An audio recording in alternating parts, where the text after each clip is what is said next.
لوگو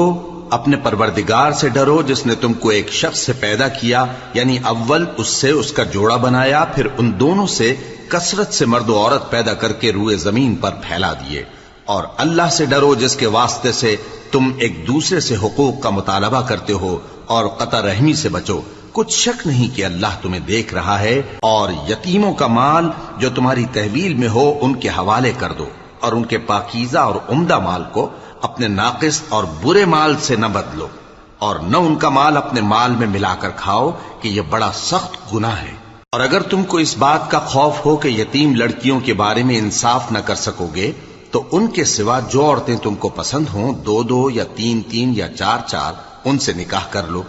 اور اگر اس بات کا اندیشہ ہو کہ کئی عورتوں سے انصاف نہ کر سکو گے تو ایک ہی عورت سے نکاح کرو یا باندی سے تعلق رکھو جس کے تم مالک ہو،